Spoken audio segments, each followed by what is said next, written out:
Welcome back, one and all, to another day, another week here at the Damage Report, following up from a 3-day weekend that was awesome if you actually got to have one, if you got to have a weekend at all, because we can't take that for granted. But how great was it? It's almost like it should be the norm, that every weekend should be 3 days. Let's move in that direction, America. But joining us to move in that direction, potentially, Galaxy Brain. Ben, how's it going, Ben? Good. How about yourself, John? It's great. As we were just saying right before we went live, it only takes a slight change to the normal routine of like going away for 2 days to make me wonder whether I can do the show at all. And so I'm glad to have someone who can bring an awesome perspective as well as a bunch of fun to the news. So thank you for joining us. So everybody out there, we've got big plans, some fun interviews we're gonna be having. I know what all of you are thinking, hey, we missed our Monday. We didn't have Francesca. What the hell, John? First of all, back off. I didn't make it a 3-day weekend, but second of all, she will be here on Thursday, I believe. So that should be a lot of fun, something to look forward to. And in advance of the rest of the week, in advance of the awesome news we have to talk about today, including some of the most fun video that we've had in some time, if you wouldn't mind going ahead and hitting the like button, that would be great. And you can send us comments, tweets, super chats, and all that, and we will respond as we go. But with all that said, Ben, are you ready to start the show? Heck yeah, let's go. Okay, I was hoping that you'd say no and then we could just vamp for a while, but I guess we'll do this. Okay, let's jump to the big domestic political development. For about 2 weeks now, Donald Trump has been requesting a special master, which is not a kinky thing, it's a legal thing, to oversee the review of the many documents, including many classified documents that were seized by the FBI in their raid of Mar-a-Lago. And now he has it.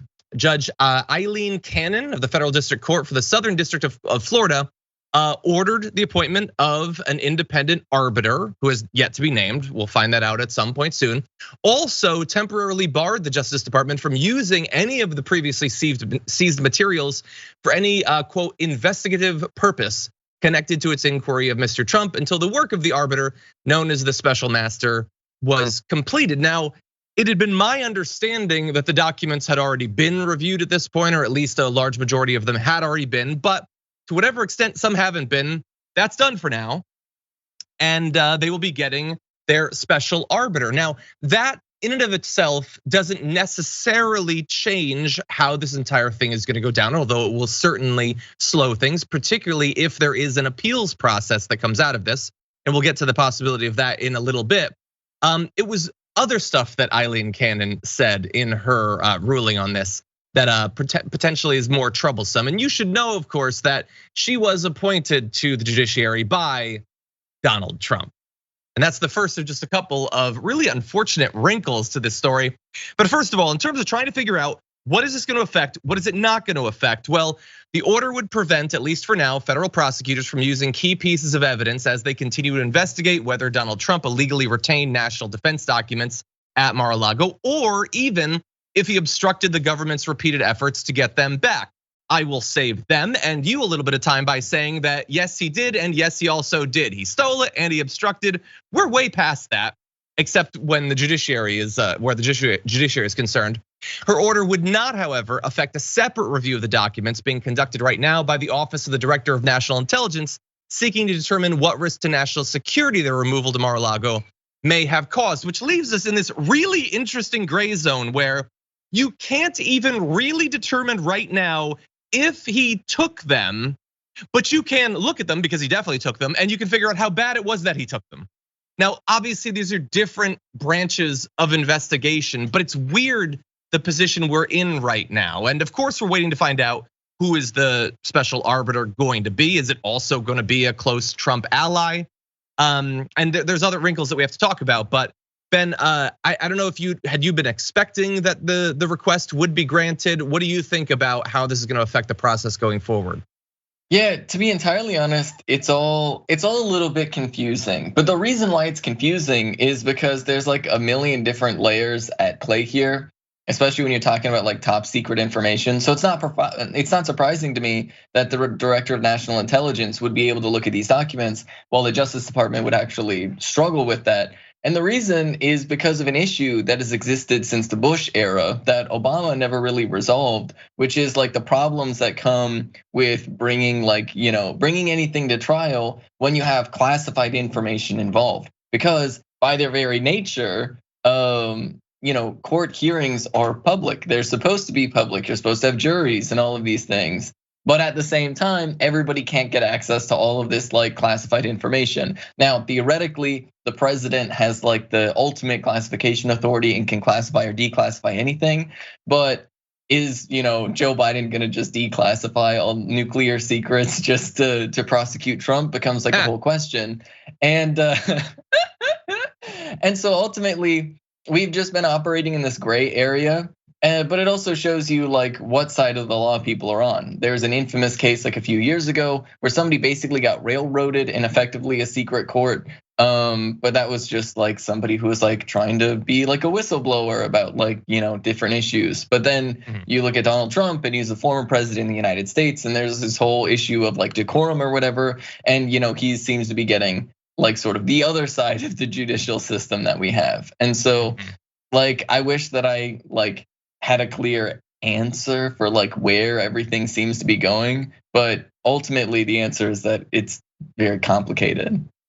Yeah, no, I agree. And on your analysis of the two different sides of the justice system, if you get a choice, by the way, dear viewer, choose the Trump side. It's sweet, man.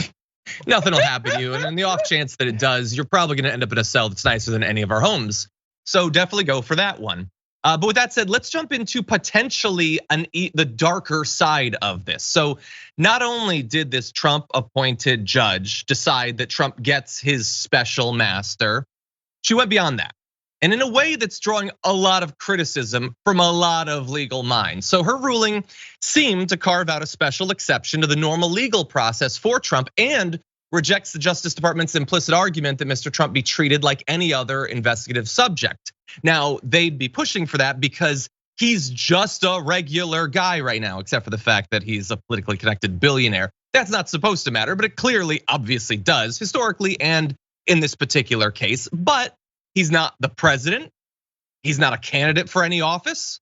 He is just a guy, and so it makes sense that if he commits crimes, he should be treated the same way that if you or I were to be, if we did the same crimes. That apparently is not gonna happen, or at least she's implying that that should not be the way that things go.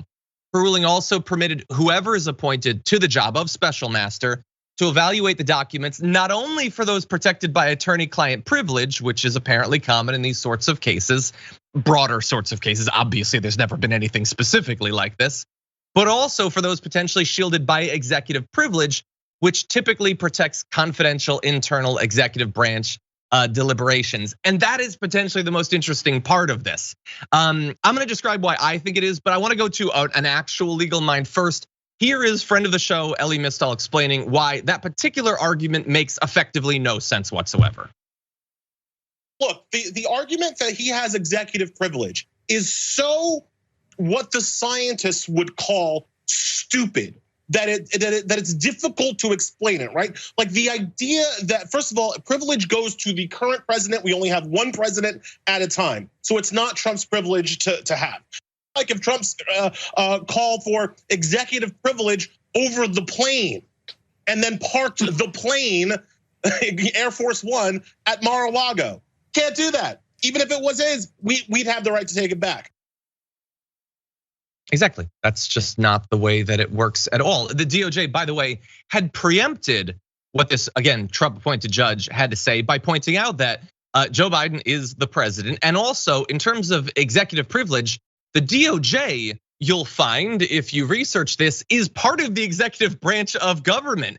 It's not even like this is a congressional panel investigating it or something like that. This is the executive trying to recover documents that are the property of the executive branch of the government. And so that argument doesn't make sense, but a case can be made, Ben, that it doesn't need to make sense. The idea is this is setting up for both the special master's purposes as well as if there is an appeal, which by the way, if there was appeal, it would be heard by a 3-judge panel from the US Court of Appeals for the 11th Circuit in Atlanta, of its 11 active judges, 6 were appointed by Mr. Trump. So there's a good chance that it would be either entirely or majority Trump appointed judges, even if they were to appeal, which they haven't said they would, that they should really go in with massive, I would say, irrational deference to Donald Trump. And so that's my fear going forward. Yeah, I mean, that really seems to be like, I mean, that's just like obviously what's going on is this irrational deference to Donald Trump. Because if any other person did this, I mean, like, come on. Like, let's imagine that Obama did this, right? Let's imagine that Obama is sitting around with like a bunch of like, like secret documents in his apartment or house or whatever right now. Like, are we joking? Like, you're telling me that like Fox News and like the media in general wouldn't be like screaming in the top of their lungs about it. But whenever it comes to Republicans, however, the kid gloves have to go on. We have to pretend to be like fair, but fair somehow always means giving like the benefit of the doubt, even when somebody has told you countless times that they are lying to you and they plan to continue to lie to you. And so like, it's just, I don't know, we're in this ridiculous situation because like ultimately like the executive privilege argument, I just think is so wild, arguing like whether or not Trump has executive privilege. It's just ridiculous because I mean, if we're talking about like months and months ago, if somebody said, hey, Trump, why are you bringing classified documents, back when you were the president to Mar-a-Lago? If you're the president, you can do whatever you want with classified information. That is, within your domain. But the very moment you're not the president of the United States, then all of a sudden that all goes away. And that's how it's supposed to work. But apparently we're just reinventing reality. Yeah, 100%. And so clear. In a minute, we'll get to him just admitting that he did it again. But one of the things that makes the many chapters of this legal struggle over 5 years that we've been through so annoying is that it's not just that he commits the crimes. He then does the thing that historically has, for powerful people, been way easier to prosecute than the actual crimes, which is like the cover up. That's generally the thing they can get you for. He attempts to cover up and obstruct every single investigation, tampers with every witness, and that doesn't matter either. The fact that he clearly lied to those trying to find these documents over the course of the past year, thus far hasn't mattered. It didn't matter to this judge, and so that's incredibly frustrating too.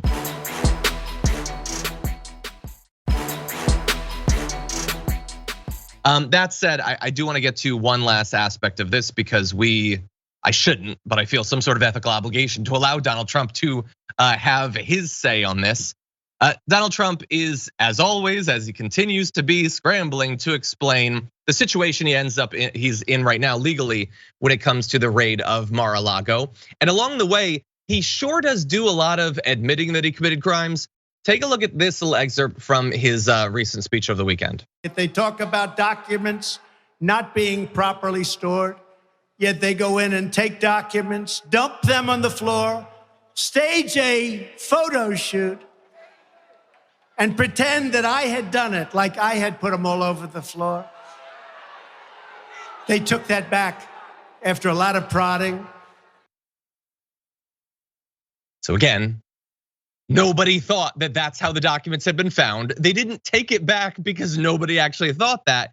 And third of all, he just admitted that he took the documents. His issue was how the documents were being displayed, not that they were there. He didn't even lie and say that the documents had been planted. This was all about how it was displayed, not the fact that he actually had them. So he definitely did it. He held on to those documents after he had already had back and forth with the DOJ, with the National Archives and all of that. He's admitted to the crime, and all of us regular people are just sitting at home watching this and just thinking, like, we're not allowed to admit to crimes and then just continue about in our lives and have special masters placed there to protect us. And he has more to say. He truthed about it, but Ben, like, if you were alleged to have committed a crime and you gave a speech before a rally, you're like, oh, I totally did it, but I did it 15 minutes after they said I did, and I take issue with the timeline they've laid out, you'd be in prison. Yeah, I mean, it's all pundit brain, right? It's pundit brain because like there's so many people in the media that once again, they want to be fair to the Republicans. And so like if you have, like you could literally have a Republican politician stand up today and call themselves a Nazi and just say like, hey, this is what I am. And the media would be like, oh, but we have to be fair to them. In fact, we literally had that with Marjorie Taylor Greene calling herself a Christian nationalist. Hard to read that any other way. But it's the same thing with Donald Trump. Like they're so desperate to be fair. They're so desperate to both sides everything. They're so desperate to make it seem like Democrats and Republicans are like these equivalent forces, that the people who call out people for being racist are the same as the racists. That when you have Republican officials openly declaring themselves to be Nazis, openly declaring themselves to be criminals, you name it, you have these pundits who are like, well, but he's got an interesting argument about whether or not the documents were laid out on the floor in that particular way. And it's like, what are you doing? Just live in real life for like 5 seconds. But they're just 100%. Seem to be incapable of that. Yeah, the issue is that it is this fake version of neutrality and objectivity that is neither of those things, wherein the locus of evaluation of a thing or a person you have to pretend that it's external. So they can't change their opinion of Trump based on what they've seen. They're only allowed to say, have other people changed their opinion? And if enough people do, and for long enough, then that becomes a status quo and they can accept that. But they can't just watch this. And let's say nothing happens from this. Trump doesn't get indicted, nothing bad happens. They will go back to pretending that he didn't do anything wrong. Whereas I'm assuming you and I and everyone watching this, we are rational people. Our evaluation has to change based on what we saw because we have common sense. But the more you make as a host, once you pass a couple $1 million a year, you're supposed to pretend that you can't make these sorts of evaluations because that would be bias. It's only if it becomes the conventional wisdom. But anyway, I want to give you just a little bit more of what Trump had to say. He truthed, remember, it takes courage and quote guts. I don't know why courage isn't in quotes, but guts is, I don't know. To fight a totally corrupt Department of Justice and the FBI. They're being pushed to do the wrong things by many sinister and evil outside sources. Until impartiality, wisdom, fairness, and courage are shown by them, our capital C country can never come back or recover. It will be reduced to being a third world nation. So if you've been wondering over the past couple of weeks if he is going to reduce the temperature as he implied to Merrick Garland that he might, no, he is not going to, because the FBI, which again already had an attempted domestic terrorist attack them, they are corrupt.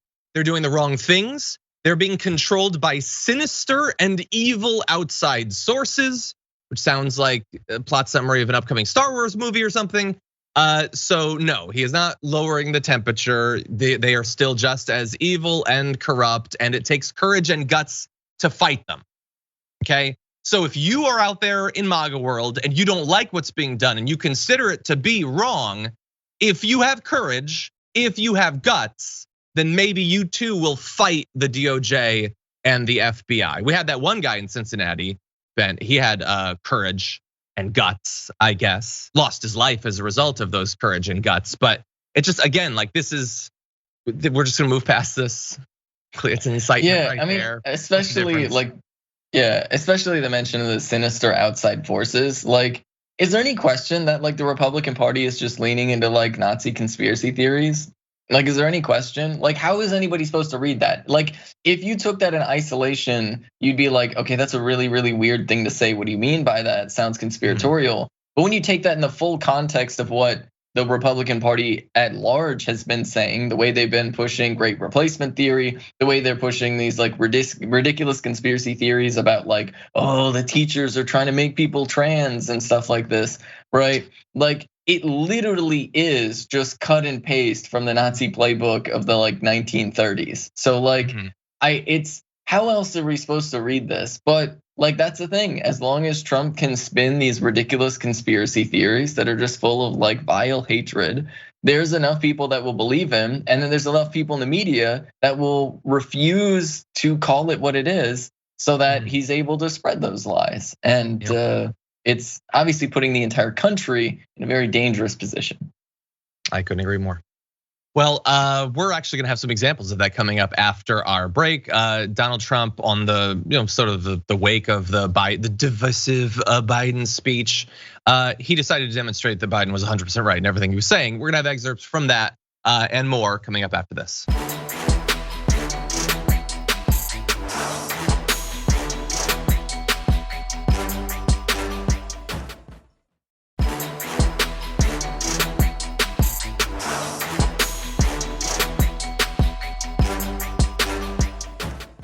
Okay, everybody, I'm gonna need you to prepare yourself because it's about to get weird. Let's jump into this. Donald Trump wants you to be furious about Joe Biden accusing him and his movement of being big meanies. And so he took to the rally stage, I should say, and decided to attack Biden, the Dems, literally everything, while proving Biden right. We'll get to all that, but let's start off with this. This week, Joe Biden came to Philadelphia, Pennsylvania to give the most vicious, hateful, and divisive speech ever delivered by an American president, vilifying 75 million citizens plus another probably 75 to 150, if we want to be accurate about it, as threats to democracy and as enemies of the state. You're all enemies of the state. He's an enemy of the state. You want to know? So that turned around quickly. How dare he declare an American enemy of the state? He's an enemy of the state. Oh, I see. Okay, well, look, we could run through any number of different Trump speeches that were actually vicious and deranged, but just really fast, let's be super specific. If it is wrong to declare your political opponents are fascists, why was it that back in August of 2020, right before a presidential election, Donald Trump had this to say about the Democrats? And replace American freedom with left-wing fascism. Left wing, we're going left wing all the way. Fascists, they are fascists. Some of them, not all of them, but some of them, but they're getting closer and closer. We have to win this election. Okay, so I'm gonna defend Donald Trump in a couple of different ways. One, he almost evaded responsibility for having called his opponents fascists because he had so much trouble pronouncing it. But he eventually got there and he eventually did say it. Although, again, in his defense there, he almost pulled a Biden. He called the Dems fascists. Not all of them, kind of. They're moving there, they're moving the direction. That's sort of like calling them semi-fascists. I would say it's at least a wash at this point. But the bigger issue is that in this rally, Donald Trump proved Biden right. If Biden is making the case that the MAGA wing of the Republican Party is a threat to democracy, that they're deranged and extreme, we'll take a look at just a couple of the excerpts from Donald Trump's speech. Together we are standing up against some of the most menacing forces, entrenched interests, and vicious opponents our people have ever seen. Despite great outside dangers, our biggest threat remains the sick, sinister, and evil people from within our own country. We are a nation that no longer has a free and fair press. Fake news is all you get, and they are truly the enemy of the people. Sometimes I'll say somebody's smart, and the fake news will go, he called President Xi smart. He rules with an iron fist 1.5 billion people. Yeah, I'd say he's smart. Wouldn't you say he's smart? Look, if we wanted to, we could have had the producers go back through past Trump speeches and show that he's anti-democratic or a threat. But there, he calls the Democrats a bigger threat than anything outside of the country. They're vile, sinister, evil people. He says the media is the enemy of the people. After just saying it's wrong to call people the enemy of the people, he says the media is. And then he points at the particular media covering his actual speech. They're the enemy of the people. And then he speaks about how smart it is to rule a country with an iron fist as an authoritarian leader. So, I don't know, Ben, I feel like maybe Biden was onto something. What do you think?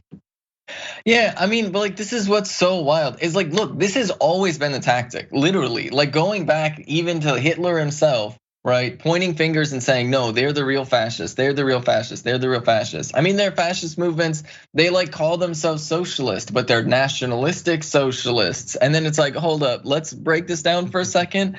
That's always been their thing. That's always been their thing, is doing this propaganda about, no, the communists are the real fascists. And that's, Joe Biden isn't even a communist, right? Joe Biden isn't even, he's hardly even left wing. Policy by policy, he's closer to Boris Johnson than like any other political world leader. So like, let's first and foremost just operate from a space of reality.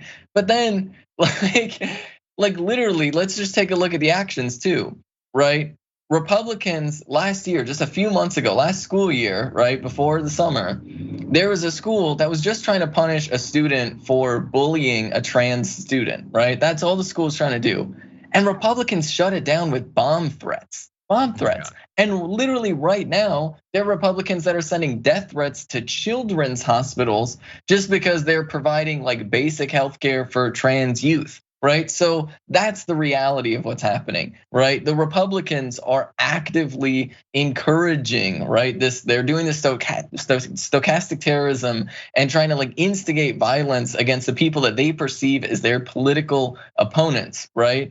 And so fundamentally, at its core, there's no question about who the fascists are. But much like what happened in Germany in the 30s, because the fascists are running around saying, oh no, the real fascists are over there. The media and anybody who's interested in being like the most insufferable centrist you could imagine is bending over backwards to be like, I don't know, maybe Joe Biden is the real fascist. And like speaking as somebody who is a socialist, yeah, Joe Biden's a pretty extreme right figure. But to say that he's the same as what Donald Trump is doing, that's going a bit far. Yeah, a little bit, exactly. Yeah, no, and I'm glad that you acknowledge that. Look, having the politicians doing all the insane spreading conspiracy theories and attacking people is bad.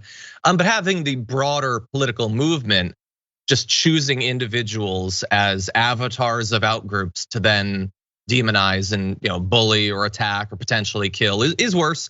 By the way, a little bit of a heads up for this time next year, but those two things are going to combine even worse than they already have. I mean, you're used to at this point having Ron DeSantis demonizing the trans community. Donald Trump dipped his toe in that water in a speech like a month ago. He's 100% going to do it. He's not going to allow other right wingers to outflank him on being awful and cruel and violent and threatening. So he is going to start to demonize the trans community much more regularly. So look forward to that coming up soon.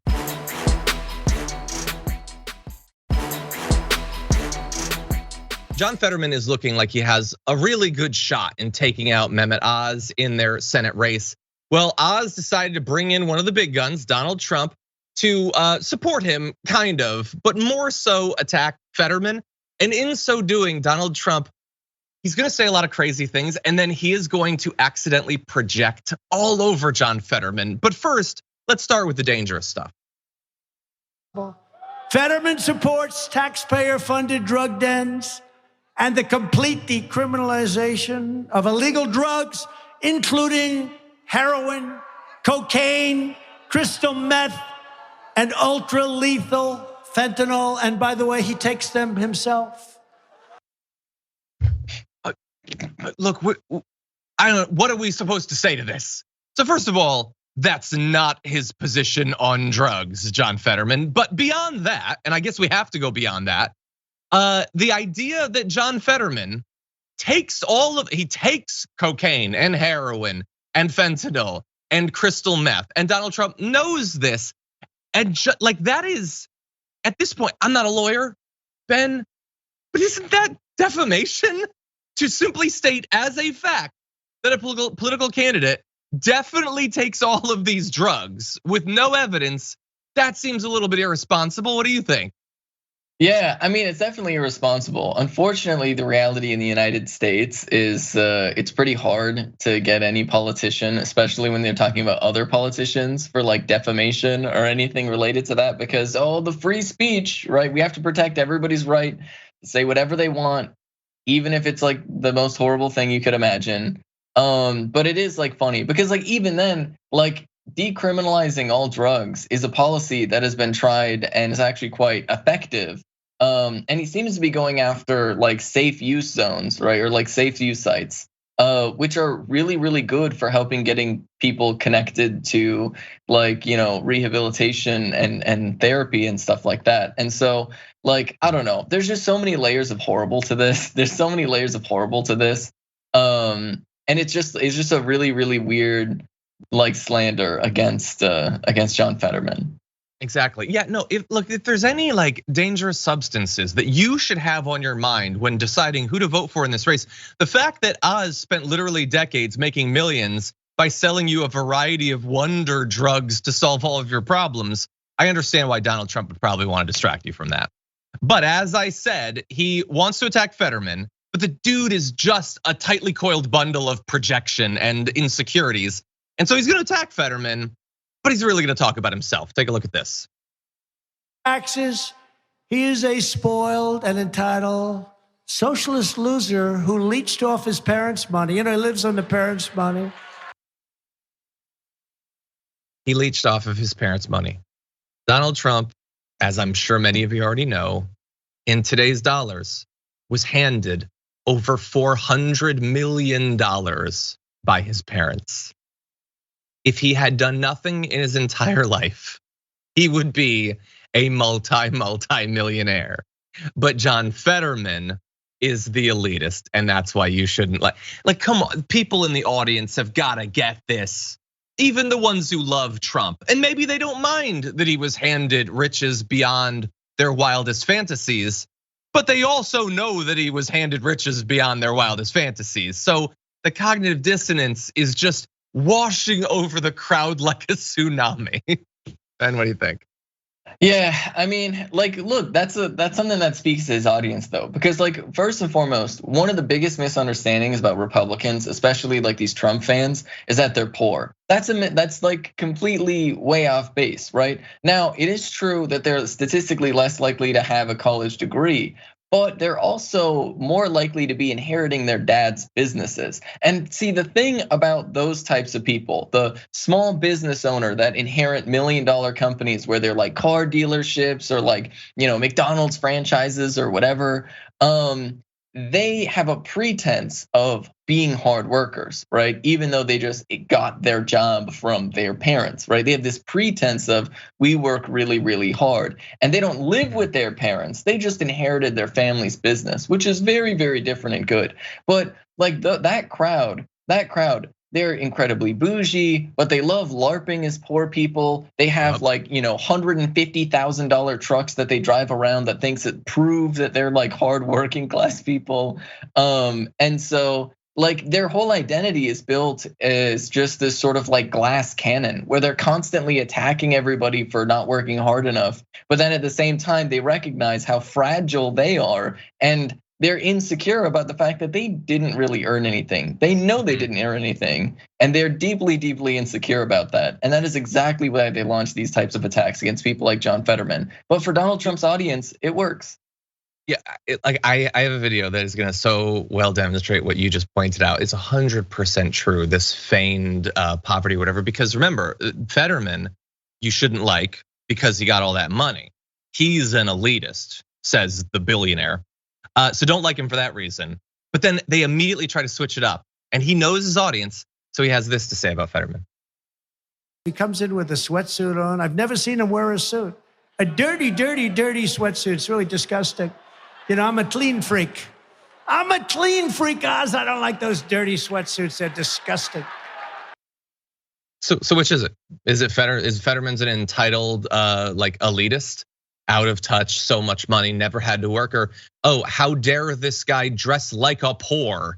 Because he does know his audience. He knows that they want to pretend to be working class people, but they also love looking down on those people. They love looking down on people who don't spend every day wearing a suit. It's a ridiculous, weird, political cosplay that they're maintaining every day. If you don't like Fetterman, if you don't like his policies, you don't have to like his policies. But the idea that there's something wrong with him because he wears a sweatsuit, I will never understand that.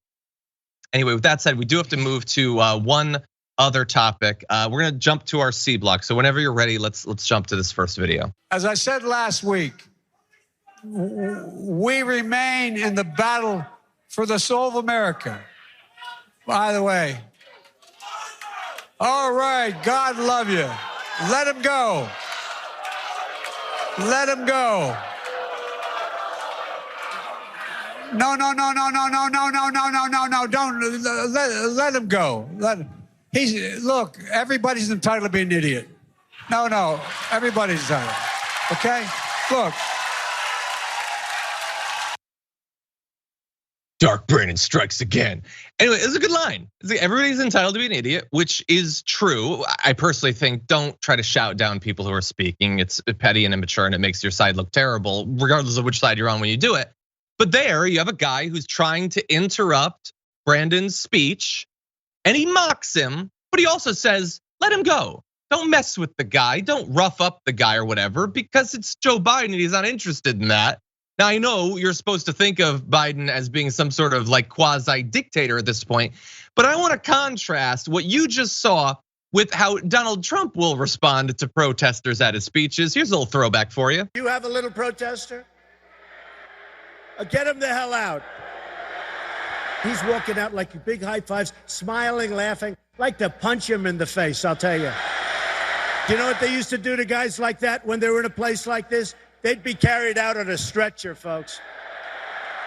I don't know if I would have done well, but I would have been boom, boom, boom. I'll beat that. Get out, bing, bing. Get him out. All right, get him out of here, please. Get him out. So if you see somebody getting ready to throw a tomato, knock the crap out of them, would you? Seriously. Okay, so just to be clear, he has enthusiastically supported violent attacks against protesters, punching them, perhaps paralyzing them, saying that lying that he would pay the legal fees of his supporters who were to attack or potentially kill one of these protesters. So just that's the evidence. Bing, bing. I don't know what that was about, but anyway, Ben, yeah, like I like Biden to be strong, to get the little bit of mockery in there, but he also isn't interested in political violence. So let's be very clear about the distinction between the two sides there. Yeah, most definitely. I mean, but it speaks to the insecurity of Republicans and the insecurity of Donald Trump, right? He feels insecure in his position. He's always terrified of being unpopular, right? And his voters are also terrified of being bad people. Well, they're not terrified of being bad people. They're terrified of other people correctly recognizing that they are terrible people. And so they feel like their whole identity as a good person is constantly threatened, not by their own actions, of course, but by other people pointing out their own actions. And so that's why they respond that way. Then you have Joe Biden, who, like, admittedly, I think is pretty terrible. I think his ability to not listen to people, maybe his confidence is a problem, that maybe he should listen to some of the people on the left who are criticizing him. But for whatever reason, Joe Biden is confident in himself, good or bad. And so when somebody criticizes him, he's just like, yeah, whatever. Okay, I'm the president. And who are you? And it is a mentality which in moments like this is deeply, deeply funny, but like there's also like the issue of like, please forgive student loans, only 10,000, maybe all of them, please, because we know you can. Where maybe when he gives that response to people on the left, it's not so great. Yeah, no, you're 100% right. Yes, we're having a bit more fun with Biden, and we can, because we're rational people, we can acknowledge the moves that he's made recently that have been good, but we're not living in Asgard right now. Like there's still a lot of work to be done. Bing, bing. Anyway, with that said, we're gonna take our next break. We come back. Hey, good update in the news when it comes to Kiwi Farms, as well as the big lie showing up in a children's lesson. We'll give you the details on that and more after this.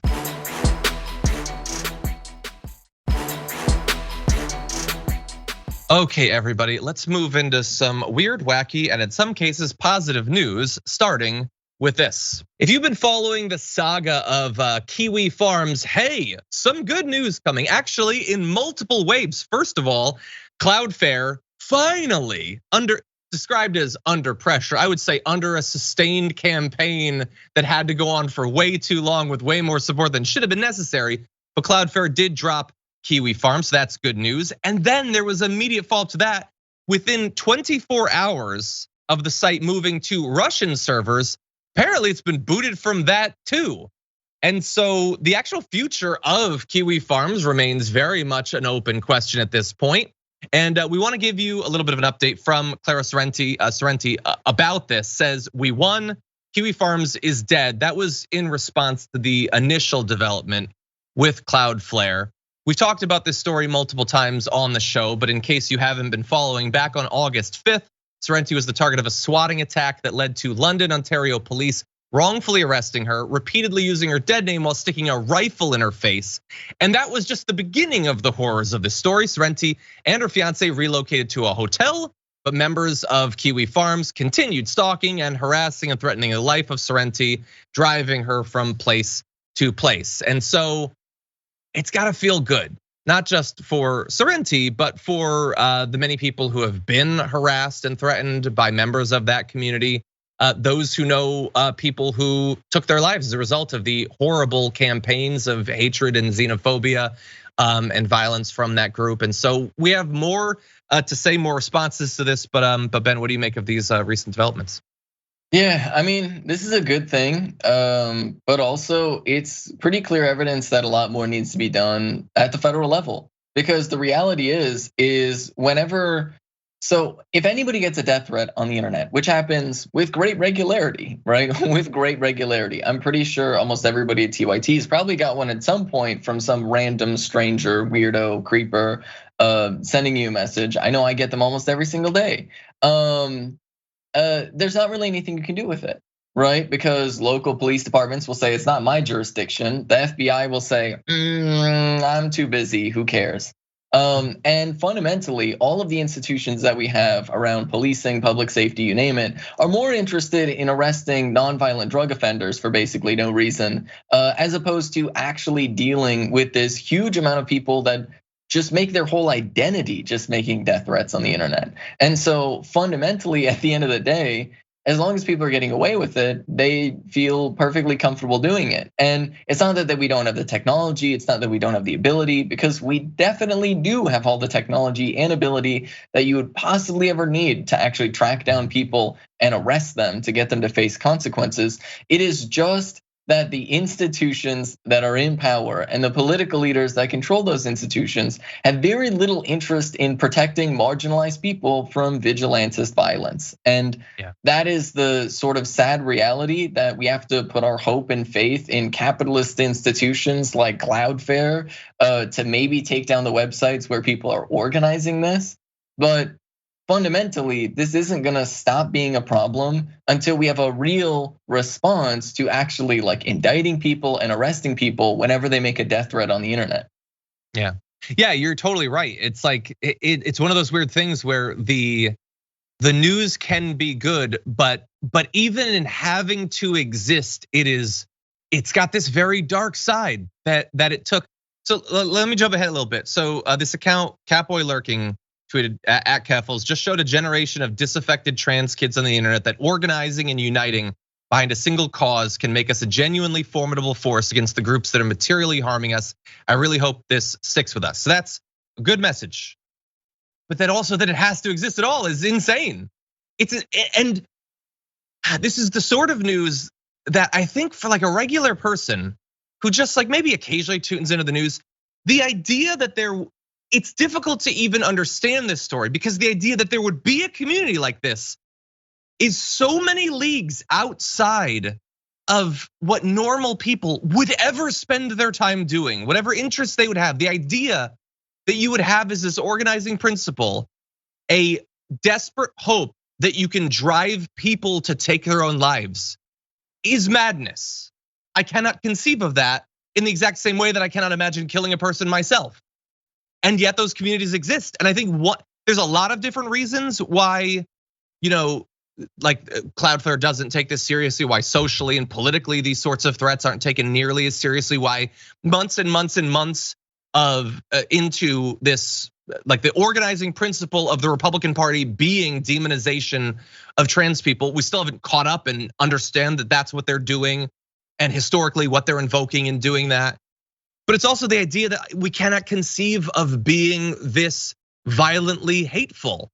But people are like that, and thus something needs to be done. If you don't understand that there are people like that organizing who explicitly want this as a goal, then will you prioritize dealing with it? If maybe you misunderstand it to just be a difference of opinion or some bullying or something, will you prioritize it as you should? And it doesn't seem like many people will. Sorry, it's good to see the good news. Yeah. I mean, well, and that's what's so frustrating is because like everybody tries to defend all this with like notions of free speech, right? And it's just like it goes back to what we were talking about earlier, where they try to give Republicans like this undue idea of fairness. And the same thing goes for these online trolls, because the Republican Party feeds those trolls and they feed off of those trolls. They're a politically useful base for the Republican Party. And so any action against them is seen as inherently political. Meanwhile, the violence that they commit against trans people is seen as just, oh, there's nothing you can do about it, when there's so many things we can do about it. It's just not even funny. And the fact that, like, look, Joe Biden has the authority over the DOJ right now. He could state a policy that the FBI has to investigate every single death threat. And whether or not it's a jurisdictional issue or not, if you find the state that somebody's in, you can collect the documents, you can collect the records, and you can file it down to the local attorney general. It's not that hard. But Joe Biden doesn't want to put in place a policy like that. Exactly. Yeah, okay, obviously much more to be done. That said, we have just a few more minutes. Why don't we jump to our last topic to close out the hour? We'll end with some weird news. You wouldn't expect references to the big lie to be a big part of kids' education, but it's starting to crop up. And what do you know, in Florida, Bradenton, Florida specifically, take a look at what these kids were exposed to. So there's a take-home sheet headed, "How does a historian work?" which I think is an interesting topic, meant to prepare students for a test. One mother proceeded to quiz her child on its list of vocabulary words. The first 6 were understandably evidence, source, primary source, secondary source, reliable source, and point of view, things that kids need to understand. Then there was number 7, and let's take a look at what it actually looked like. So they have these 2 claims under the heading of bias. President Trump made claims that the 2020 election was stolen, and President Trump made false claims that the 2020 election was stolen. The mother says it's actually the most biased example of bias I've seen. It seems pretty out of place for a 6th grade class, because they declare the first sentence is just giving you information, while the second sentence leads you to believe that he's wrong before you have all of the facts. Now look, I do think it's important for kids to understand bias and how it functions, and the many ways that it functions the media doesn't focus on. You know, the pro-corporate bias of many of these media outlets I think would be a great thing to include in these lessons. But the idea that stating that the claims are false 2 years after they were made, with all of the evidence that we have, seems to be going a bit far for me. It would be biased to say he made kooky claims or he made crazeballs claims. That's an opinion. The fact that the claims were false is itself a fact, and acknowledging a fact is not a bias. I would say that refusing to take a position on what is demonstrably clear, that could demonstrate bias as well, but it's not a sort of bias that they're interested in delving into in this lesson. But anyway, that's my view. Ben, what do you think? Yeah, I mean, it all just stems to a lot of people who push an extreme right agenda while they claim to be above politics. They claim to be in the center. And once again, that's an incredibly dangerous place to be in, because then no matter what somebody says, no matter how ridiculous it is, you're willing to just gloss it over and say, well, if you call out a lie for a lie, that means that's just as bad as lying because you're being biased too. And it really just puts you in this position where you think you're above everybody else, right? And you think that you're smarter than everybody else, that you're the magically unbiased person, when the truth is you're more biased than anybody else, because you are gonna do more cover for the most extreme right than you are gonna do really anything in terms of giving anybody any useful information. 100%. Yeah, and we can't miss the fact that this is Florida, that Ron DeSantis is, like he's exercising an iron fist over education standards and that sort of thing. But yeah, the idea that you should understand bias, I think kids should have a much better understanding. But they should also understand the bias that comes from choosing not to take a position on something. A bias in choosing what to cover and what not to cover. It goes way beyond simply applying an adjective to a noun. But that's not what they're interested in teaching the kids.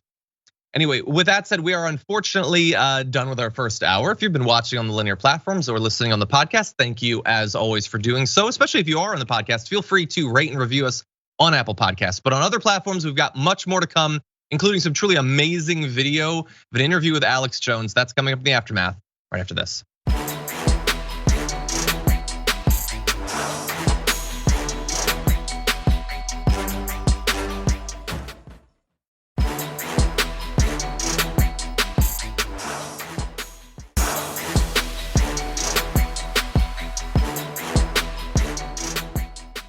Thanks for listening to the full episode of The Damage Report. Support our work, listen ad-free, access members-only bonus content, and more by subscribing to Apple Podcasts at apple.co/TYT. I'm your host, John DeRolla. I'll see you soon.